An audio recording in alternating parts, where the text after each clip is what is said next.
Hey guys, this is Jacob. Welcome to the second part of our vlog where we do off-table study. I said that we're gonna do situations in Icemizer and we're gonna analyze them versus different opponents, stuff like that. But I'm not gonna do a second one today because I want to talk something else. Remember yesterday we had this situation where we opened in the cutoff with 20 big blinds and the button shoved, right?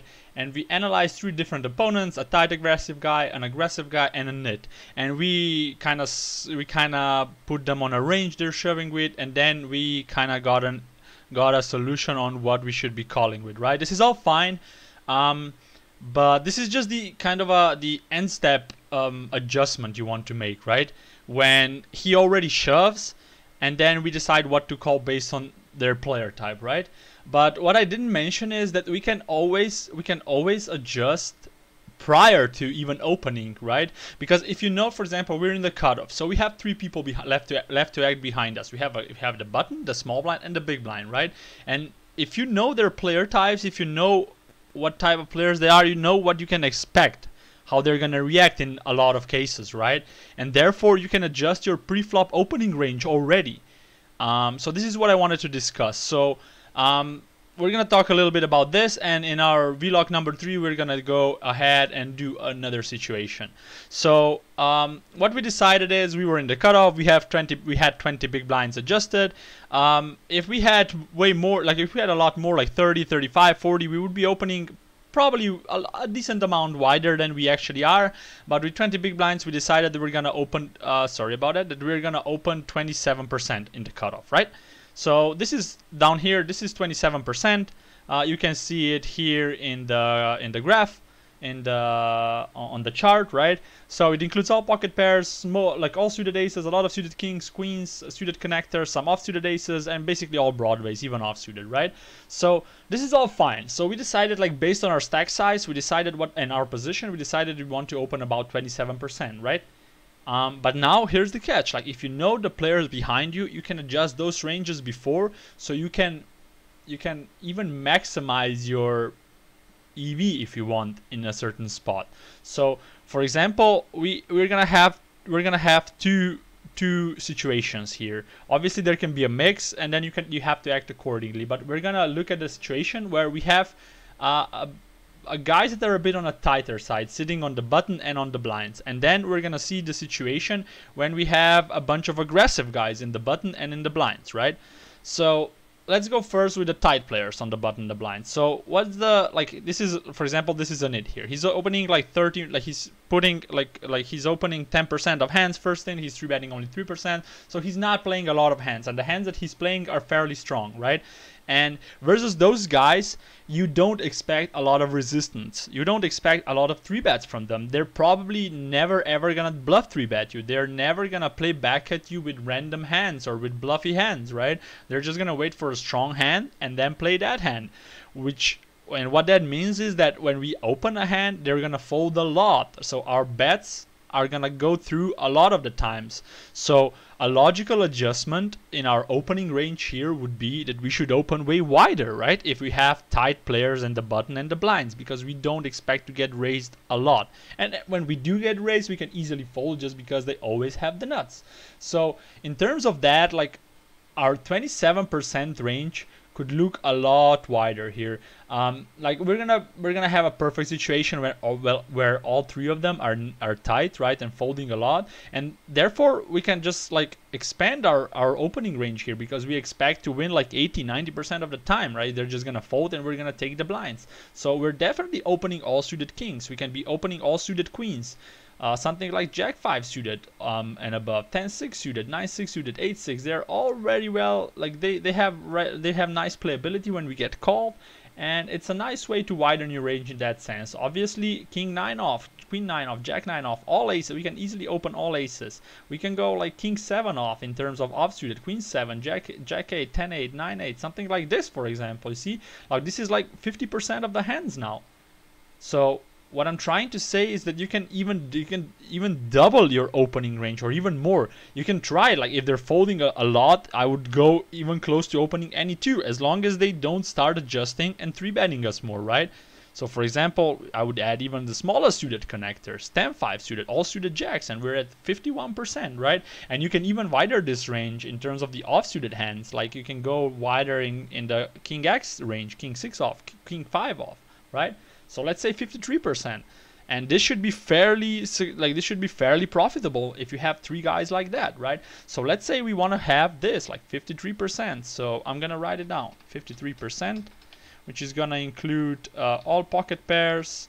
It's gonna include ace deuce plus, king deuce suited plus, king 5 off plus, queen deuce suited plus, queen 7 off plus, jack deuce suited plus, jack 8 off plus, 10-5 suited plus, 10-8 off plus, 9-6 suited plus, 9-8 off, 8-5 suited plus, 8-7 off, 7-4 suited plus, 6-4 suited plus, 5-3 suited plus, 4-3 suited, and 3 deuce suited. So like this is gonna be way wider. As you can see, it's almost double the amount we usually we said we're gonna raise as a default in the cutoff, right? And it's gonna be profitable. As I said, you probably sometimes want to open even more when you have those tight guys in the blinds and the button, right? And now let's go on another spectrum, on the other side, right? Where you have aggressive guys, like either all three of them, two of them, one of them. Those guys are gonna be fairly aggressive. They're gonna want to play a lot of hands. They're gonna be 3-betting you a lot, not just with the top of their range, but they're gonna 3-bet you with marginal hands. They're gonna be 3-betting you with crappy hands as bluffs, right? So versus those guys, you are going to want to, like in a preflop, like a preflop opening range adjustment, you're gonna want to tighten your range. So when you get 3-bet, you can defend a bigger percentage of your hand, either by calling or by shoving, right? Because like opening, like let's say we open this amount 53% versus guys who are going to be 3-betting us a lot, like every fourth time or something, or every third time, every second time.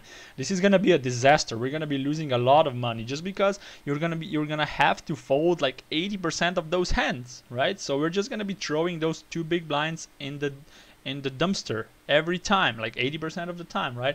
So obviously a logical adjustment here would be to tighten our range, right? So we said we open like 27% right here. So yeah, let's set up those 27 and we're gonna go from there, right? This is gonna be the easiest way. This is just gonna take a second. It should be quick. So it is ace 8 off here, it's king 5 suited and king 10 off, something like this. It's queen 8 suited, queen 7 suited, and queen 10 off, jack 10 off, jack 8 suited. It's gonna be 9-7 suited. It's gonna be 8-7 suited, 7-6, 6-5, and everything in between, something like this. Yeah, this is 27.30, right? So this is our standard opening range, and in this range, you want to, like, for example, if you're gonna get 3-bet a lot, you want to ditch some hands that don't do well. Obviously, you still want to open, like, you cannot just adjust and open just like everything you want to call a shove it, like 10s plus and ace king plus or something like that, because you're gonna be way too tight, right? But we can ditch like some hands that are really not good for calling. For example, you can ditch like some smaller suited connectors, right? Something like this. 10-8 suited, jack 8 suited, like those suited kings, right? You can just go with a stronger range, something like this. Maybe ditch ace 8 off, you can did it, jack 10 off, something like this. I would still open all suited aces. 9-8 suited is fine. Maybe you can ditch even some smaller pocket pairs if they're really aggressive, just open 5s and above, right? Because like with pocket deuces, when you get 3-bet, you cannot set mine with 20 big blinds, right? So yeah, maybe something like this. Maybe ditch some of the smaller aces, so you adjust your range. So something like this looks fairly strong, right? It's a fairly strong range. It's a merge range, like top 19% of the hands. And for example, if somebody 3-bets you, you no longer need to fold your 80% of the hands now. You only have to fold like half of them, and the other half you can play back against, right? So you see what an improvement that is in terms of percentages, right? So yeah, let's say it's gonna be 19.6%. Let's write it down. So it's gonna be 5-5 plus, ace 5 suited plus, ace 9 off plus, king 9 suited plus, king 10 off plus, queen 9 suited plus, queen 10 off plus, jack 9 suited plus, 10-9 suited, 9-8 suited. I think it's like this, right? So And like if they're super aggressive, don't be afraid to even tie there even more. Maybe ditch like the smaller suited connector, like Jack 9x suited hands, right? Maybe even some smaller aces. I know this looks really tight, but sometimes you just have to adjust in that way, right? Because you have only 20 big blinds, you need to protect your stack, and when you do put your money in, you want to make sure that you're gonna be doing really good versus those guys, right? So yeah, that's pretty much it, guys. Like this is an easy like the easiest adjustment you can make even pre-flop, right? But again, you have to know your opponents, and also like we kind of went over perfect situations where all three of them were nits or all three of them were really aggressive, right? But it goes the other way around. If only the button is really aggressive and the blinds are super nitty, I would still tighten up my range. Maybe not as much because there's just only one guy that we need to make him fold, right? And the other dudes are gonna fold anyway because they're tight. So I would, like, instead of 27, I would open like 22% maybe. And the other way around, if there's only two guys that are aggressive, like small blind and big blind, but the button is tight, I would tighten up a bit, but not as much, or even not at all, because the button's always folding, so we're pretty much on the button. We have position, so we can call a lot of 3-bets maybe, or even if they jam, we still have to. If they like to jam, they still have to fold. So I would tighten my range, right? So you just have to. It's kind of a game of adjustments, right? It's based on the players that you're seeing. Obviously, if you don't have any stats on the opponents, the best way to go with is to open a standard like 27%, as we said in the beginning, for a 20 big blind stack, right? And then you just act accordingly. So that's gonna be it, guys. Hope you like it. Let me know in the comments what you think. Would you adjust in a different way? Would you adjust in a different how do you call it, intensity maybe? Like would you like tighten even more versus aggressive player? Would you widen your range even more versus nitty players? So yeah, just let me know if you have any questions or comments. And as I said, for the vlog number 3, we're just gonna go over a next situation. We're gonna find another situation that's gonna be interesting, and we're gonna analyze it from the start to beginning. So that's it for now. Have fun, guys. Good luck at the tables. Bye bye.